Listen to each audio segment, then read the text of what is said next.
Lalu bagaimana memastikan Polri memproses dan mengadili pelaku baik yang di lapangan maupun para pengambil kebijakan di level komando?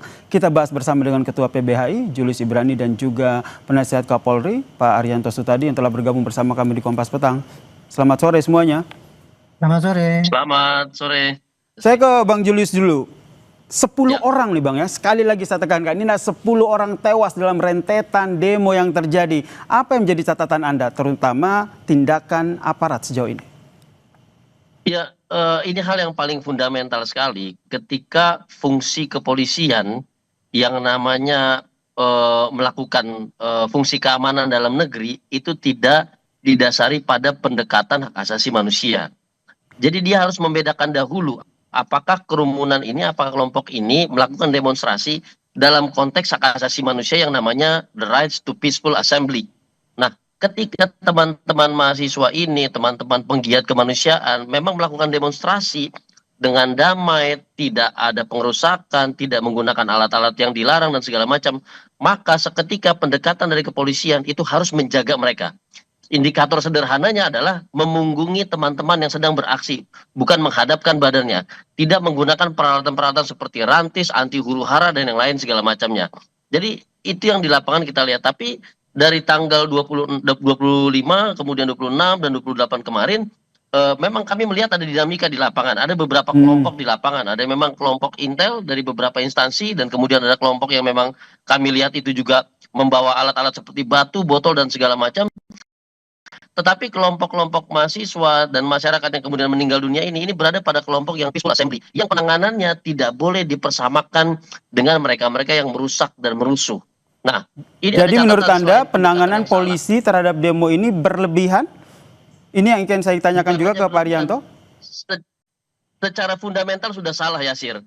Jadi ibaratnya ketika dia demonya adalah berbasis konsep hak asasi, dia dijagain. Ketika dia demonya rusuh, dia ditertibkan. Nah, ini demo damai, hak asasi, tetapi kemudian dia direpresi. Ini konsep yang salah. Itu yang pertama, Yasir. Yang kedua adalah kami juga melihat bahwa di sini ada kelemahan intelijen kita, intelijen kepolisian, untuk memilah-milah kelompok mana yang memang perusuh, yang membakar, merusak dan segala macam, yang merupakan intelijen dari negara juga, dan kelompok mana yang merupakan mahasiswa yang membela hak asasi manusia. Nah, dua titik kunci itu yang kemudian menyebabkan banyaknya teman-teman yang dipersamakan dengan para perusuh.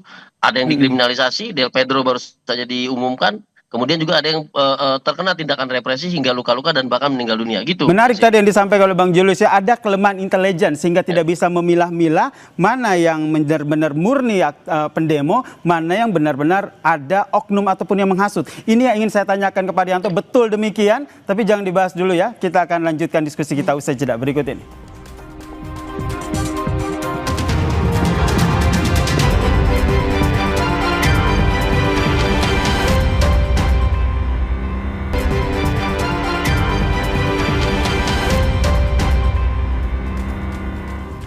Saya langsung ke Pak Arianto Sutadi. Tadi yang disampaikan, sebelum itu kita akan gambarkan dulu informasi terkini. Ini adalah situasi terkini dari Polri yang melakukan patroli demi menjaga ketertiban wilayah, saudara. Kalau kita lihat memang patroli yang digelar ini tidak hanya hari ini, tapi beberapa hari yang lalu juga sudah dilakukan patroli, di mana Polri menggelar patroli di Jakarta dalam penguatan operasi keamanan dan ketertiban masyarakat pasca aksi perusakan yang dilakukan oleh demonstran, ataupun maksud kami perusakan yang terjadi di beberapa wilayah di tanah air, saudara. Operasi ini, saudara, dilakukan untuk menjamin rasa aman bagi masyarakat. Karena kalau kita lihat Polri memang berkomitmen untuk menjaga situasi kondusif dan memahami keresahan dan kekhawatiran masyarakat. Diharapkan saudara dengan bertindak profesional dan sesuai prosedur hukum yang berlaku serta tetap menjunjung tinggi hak asasi manusia. Patroli yang dilakukan ini, saudara, merupakan bentuk perlindungan untuk kedaulatan dan ketentraman masyarakat. Kami masih berbincang bersama dengan sejumlah narasumber yang telah bergabung. Saya ke Pak Pak Haryanto, tadi kalau kata Bang Julius itu sebenarnya salah satu pemicunya adalah tidak bisa menganalisa ini nih, mana yang merupakan provokator, mana yang benar-benar murni pendemo yang menyampaikan aspirasi secara baik. Betul demikian? Ya, saya tidak membantah itu ya. Karena itu sudut pandangnya kan dari Pak Julius yang melihat secara teoritis. Saya hanya ingin menerangkan secara pengalaman saya dalam penanganan demo di lapangan. Secara teori ya, sejak tahun 98 dengan adanya itu penyampaian pendapat di muka umum itu, polisi itu sekarang dalam mengamankan demo itu di lapangan selalu berhadapan dengan 4 kelompok paling tidak. Kelompok pertama adalah pendemo yang murni, itu di mana polisi menghadapi kelompok itu harus melakukan perlindungan dan pengamanan sampai terakhir dia. Makanya ketika mereka akan mengadakan unjuk rasa pun mereka hanya bunyinya cuma memberitahu, bukan minta izin ya. Memberitahu itu maksudnya supaya polisi bisa menyiapkan pasukan berapa yang untuk mengamankan mereka. Tetapi kenyataannya di lapangan itu setiap ada unjuk rasa pasti ada kelompok yang lain juga. Yang kedua adalah kelompok penggembira yang melihat, ikut-ikut dan sebagainya. Tapi itu yang baik. Di situ juga polisi kewajibannya juga harus melindungi ya. Nah, kemudian yang ketiga ini yang paling berbahaya dan itu paling sering terjadi di setiap unjuk rasa yang masif ya itu pasti dimasuki oleh para perusuh, kelompok perusuh. Kelompok perusuh itu tuh memancing aparat untuk marah, kemudian melanggar sehingga nanti akhirnya terjadi kekacauan dan disitulah akhirnya mengakibatkan tindakan anarkis. Nah, disitulah polisi harus bertindak. Tapi kalau kita lihat Pak Haryanto ini seperti dulu belum selesai. Oke, baik, silakan dilanjutkan. Maaf. Yang keempat adalah ada kelompok penggerak. Penggerak itu adalah yang mendesain supaya itu demo itu berbuat ricuh. Dan yang kita hadapi sekarang ini Pak, ini demo yang paling berat dihadapi polisi. Karena apa? Isunya banyak sekali Pak. Kalau dulu 98 itu kan isunya cuma tunggal, gampang dilihat itu kira-kira kelompoknya mana, ininya mana itu. Penangkisannya tak mudah. Ini ada 8 isu ya, kekecewaan pada anggota DPR lah, orang rakyat yang sudah menderita, kebencian dengan politik tertentu, a priori kepada polisi. Itu akibatnya ya, kemarin itu perencanaan daripada demo itu sangat besar sekali. Makanya itu polisi kemarin sudah merancang yang kuat sekali gitu. Dan kemudian saya terangkan ya, kenapa kok kemudian terjadi anarkis itu ya. Yang namanya tindakan anarkis yang menimbulkan korban itu Pak, itu biasanya dilakukannya setelah demo yang murni itu berjalan dengan baik. Dan kemudian olah para perusuh itu dari memancing, makanya sering terjadian kan malam itu. Kejadiannya malam ketika harus bubar, kemudian polisi mengusir, disitulah para perusuh memancing untuk berbuat. Disitulah banyak sekali terjadi kekerasan. Maka tak heran kalau seandainya Presiden Prabowo Subianto juga akhirnya menyatakan bahwa sebenarnya ada tindakan makar begitu yang dilakukan oleh mereka-mereka yang ingin merusak demonstrasi atau penyampaian aspirasi itu ya.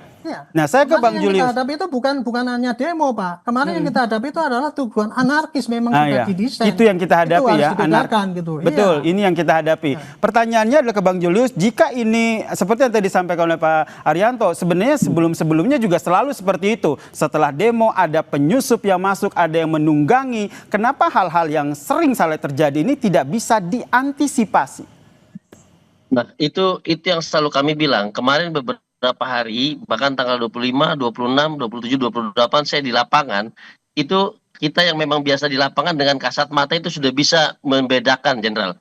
Kita sudah bisa membedakan mana yang bisa, betul. Kita sudah bisa membedakan kemudian siapa yang menyusup untuk datang merusuh, siapa yang bahkan dari bau badannya pun kita bisa memisahkan di antara mereka. Cuma memang yang kami sesalkan, yang bikin kami kecewa adalah ketika penanganan dari anggota kepolisian itu mempersamakan keseluruhan kelompok itu tanpa melakukan penyisiran terlebih dahulu. Itulah keterbatasan yang di lapangan, Pak, tidak mudah kita. Betul, pasti itu satu gitu. Itu. Dan kami pun di lapangan berkoordinasi, Jenderal. Itu satu. Yang kedua adalah padahal dalam beberapa konteks itu kami juga memberikan arahan. Kami lihat itu ada beberapa badan-badan kekar, kemudian berambut cepak segala macam, memprovokasi polisi dan segala macam. Lalu kami sampaikan bahwa itu adalah perusuh-perusuh yang bukan dari kita. Tapi tetap saja responnya sama terhadap semua perusuh. Nah, ini yang saya katakan satu membaca eskalasi itu penting untuk membaca secara terukur dan terlebih lagi melakukan mapping terhadap kelompok-kelompok yang ada di dalam kerumunan masa unjuk rasa itu. Berarti Mas Julius melihat ini pola-pola yang dilakukan ini pola-pola baru atau sebenarnya pola-pola yang lama yang terulang lagi? Ini pola-pola pola-pola yang lama ya, Sir. Ini pola-pola yang sama, pola-pola yang lama dari mulai demo tahun 2002, 2006, 2008 kenaikan BBM dan seterusnya, ini pola-pola yang sama gitu. Nah, itu yang pertama. Yang kedua adalah kami juga tidak melihat ada kepemimpinan di dalam mendinamisasi tim pengamanan di tubuh anggota kepolisian. Yang kami lihat itu betul-betul terpojok, kemudian dia melakukan hal yang defensif dan bahkan represif. Nah, terhadap semua orang tanpa batas, tanpa ada pembedaan. Tahan Nah, ini sampai yang di saya situ dulu katakan ya. Saya ingin minta tanggapan dari Pak Arianto. Ya, itulah seperti itu tadi Pak. Sekarang yang mau meninggal pun bayangkan Pak, dalam perencanaan demo itu ajakan yang diajukan seperti oleh penggerak itu ya. Mari kita turun ke lapangan, kita bakar DPR, intelijen gitu kita bunuh gitu kan, ada kayak gitu bunyinya. Makanya anggota polisi sekarang nggak gampang kalau suruh masuk menjadi intelijen di antara mereka. Contohnya ada itu tukang bakso tadi itu yang terjadi di Jogja tuh. Dia kan dibunuh gara-gara dia dituduh sebagai intelijen. Itulah yang menghambat sehingga kita tuh kesulitan Pak untuk memilah-milahkan di lapangan itu. Tapi intinya gini lah, kalau saya hanya ingin menyampaikan ya, gara-gara daripada kebrutalan anarkis itu dibiarkan Pak, akhirnya mereka merajalela dan merasa rakyat itu tidak takut dan itu sudah menjadi kebiasaan. Makanya saya kemarin terima kasih itu Pak Prabowo dengan mengatakan bahwa beliau perintahnya ada dua itu, para pendemo silakan menyampaikan pendapat dengan damai, tertib, damai, dan kemudian kepada anarkis jangan dikasih kesempatan, tindak tegas gitu. Tapi kan kemudian dipelesetkan seakan-akan kita memberangus kebebasan. Itu yang harus diluruskan di lapangan. Jadi anarkisme ini karena udah terlalu terbiasa gitu ya, terbiarkan. Seperti kemarin hari pertama, hari kedua itu kan polisi kan terlalu pasif itu. Akhirnya apa? Kita diserang habis-habisan. Karena kalau waktu itu kita responsif ya, kita mesti timbul martir itu. Lebih parah lagi itu kejadian kemarin akibat daripada ada musibah adanya ojol yang meninggal itu. Jadi Baik. kemarin hari pertama kita pasif, tapi kemudian setelah Pak Prabowo memerintahkan itu harus tegas, kemudian kan ada patroli gabungan. Alhamdulillah itu kemarin tuh apa yang didesain oleh si provokator untuk menghancurkan negara ini, kemarin tuh targetnya pasti gitu Pak. Untung mereka tidak berhasil, ini penilaian saya pribadi. Baik, saya ke Bang Jadi Julius. saya Betul beruntung begitu kira-kira yang Anda itulah lihat pandangan saya. di lapangan bahwa tindakan tegas, tindakan yang disampaikan oleh instruksi yang disampaikan oleh Presiden Prabowo Subianto untuk aparat polisi bertindak tegas ini sudah dieksekusi dengan baik, tegas, terukur. Iya, ini yang tidak kami lihat di lapangan ya, Sir. Ketika dikatakan tegas, ketika dikatakan terukur, maka siapa pihak yang akan dipertegas melalui tindakannya itu? Ketika dikatakan oleh terukur, sejauh mana tindakan itu, kepada siapa itu diberlakukan? Yang pertama tadi harus dijawab bahwa tanggal 25, tadi saya perhatikan betul Mas Ade Ari ketika membicarakan bahwa telah diperhatikan sejak tanggal 25, sudah dimonitor dan segala macamnya. Artinya sebetulnya bacaan ini sudah ada. Ketika bacaan ini sudah ada, artinya seharusnya sudah bisa dipilah-pilah mana kelompok perusuh, mana yang memang masyarakat murni yang tadi Jenderal Arianto jelaskan. Dan kemudian bisa diimbau untuk melindungi diri, kemudian memisahkan diri dari kelompok perusuh, bahkan menjaga diri. Dan itu kan tujuannya sama dengan apa yang diperjuangkan oleh aparat keamanan juga, agar terjadi unjuk rasa yang damai, menyampaikan pesan gitu ya, menyampaikan pesan kepada negara. Nah, ini yang tidak terjadi. Yang dihadapi oleh teman-teman adalah kita diperlakukan sama seperti para perusuh. Jadi tindakan tegas itu lebih kepada tindakan yang represif dan tidak terukur, bahkan melampaui ukuran yang seharusnya. Jadi Tapi menurut itu, Anda apa yang Jenderal disampaikan Prabowo, Arianto, Presiden Prabowo terkait dengan adanya makar dalam aksi demonstrasi ini beralasan atau seperti apa?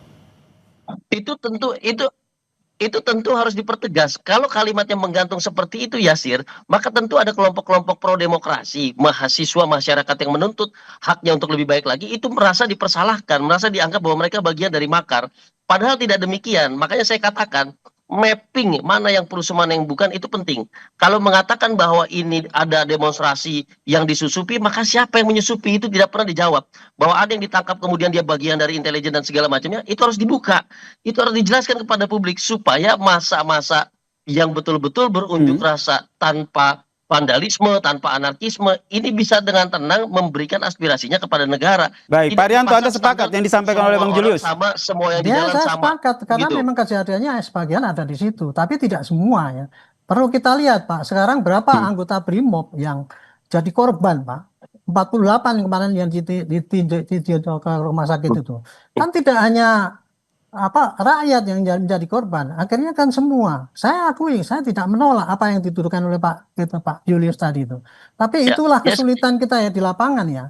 Kita Nah, sangat itu sulit, Pak. Kita sudah betul, menekankan, tapi yang kita hadapi itu kemarin begitu masif, Pak. Kalau saya tuh betul. sekarang benci betul sama itu tadi, Bapak penggerak yang Bapak tanyakan tadi ya. Kita nggak Nah, bisa itu nyari, Pak. Tetapi ya kita yes. bisa buktikan kemarin yang di Solo. Hampir semua itu anak-anak kecil dari luar kota semua di drop situ. Siapa yang nyuruh? Hmm, Kan nggak ngomong hmm. dia. Yang di Sukabumi, hampir semua itu terjadi, bahkan yang di luar Pulau Jawa pun kayak di Samarinda. Kan kayak gitu. Jadi ini jelas ada penggerak, Pak. Cuman untuk yang gerakkan itu siapa, itulah kita sulit untuk menangkap. Tetapi penggerak itu kita yakin ada, Pak. Jadi mari ya kita hadapi bersama-sama gitu loh. Baik. Jangan sekarang nih kita diadu domba, mereka senang-senang, kita berebut Nah. sendiri gitu, saling menyalahkan. Itu yang Baik, terjadi, baik. Pak, itu. Yes, itu pandangan yang kita, tadi Pak. ingin saya, Nah. Jenderal. Dan itu ini yang ya, ingin saya respon. yakin antara Bang Julius dan juga Pak Rianto ini sepakat ya, dari diskusi kita sepakat bahwa jangan sampai ada yang memprovokasi demo ataupun Ya. penyampaian aspirasi ya. Sepakat soal ini ya diadu kita. domba. Jangan diadu domba kita itu, Betul, Pak. jangan diadu domba, jangan terprovokasi, sampaikan aspirasi secara tertib dan pemerintah juga harus merespon dengan baik. Terima kasih Ketua PBHI Julius Ibrani dan Mari, juga ada Pak penasihat Julius. Kapolri Pak Rianto Sutadi telah Jenderal, bergabung terima bersama kasih. kami di Kompas Petang. Salam sehat semuanya. Amin. Salam.